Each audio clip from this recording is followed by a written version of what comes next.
Right now, what we have is an electric utility grid in North America that in several parts is about 100 years old. It is a very efficient grid.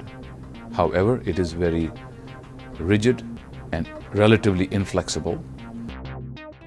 We have to modernize the grid. For example, today if consumers start to add renewable energy sources such as solar on their rooftops or perhaps wind, the grid design is not set up for handling the intermittency of the renewable energy sources. Secondly, today if you look, electric vehicles are coming online and the grid was not designed keeping in mind that there will be a large number of electric vehicles consuming anywhere between 4 to 5 kilowatts per car, which is equivalent to a large house.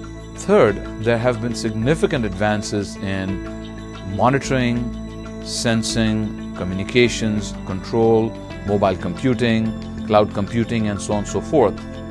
And these developments have not made their way into the grid at the rate at which they should have. What we are doing here in SMERC is to create the smart grid of the future. We are working on 3 very important areas of research. 1, electric vehicle integration into the grid. 2, demand response. And 3, microgrids. In the future, we are expecting larger numbers of electric vehicles plugging into our grid. That is both an opportunity as well as a challenge. Technology is being developed in labs like ours and other labs around the country to enable a car to send power back into the grid, and this bidirectional transfer of power can be made very intelligent.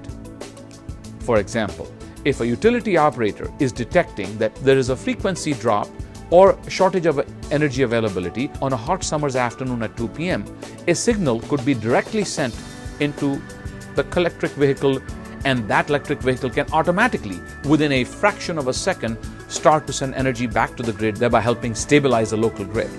The second area of research that we're working on is demand response. And if the utility operator had the ability to directly control your appliances, your HVAC, i.e. heating, ventilation, air conditioning system, your lighting, your plug loads, and they could either turn them off or they could phase shift them. I think that the consumer is going to be the most important person in driving the word smart in smart grid. The third area of research in our lab is microgrids. Microgrid is a concept that enables consumer of electricity to completely go off the grid for a short period of time, which might just be enough to solve a peak energy crisis problem. In the microgrid research that we're doing in UCLA, we are combining solar energy, which becomes a generation source, battery storage, a stack of batteries that you can just place, which could store the energy coming from the solar panels when not being used. The opportunity to modernize the grid is right now. Worldwide, the price of energy is going up. Fossil fuels are running out. Today, our grid is not even as smart as most of the grids in Europe. This country has to wake up, and we have to embrace smart grid technologies, and we have to invest in them, we have to integrate them. When we start doing all these things, which is now already starting to happen, we will have a successful smart grid in the future.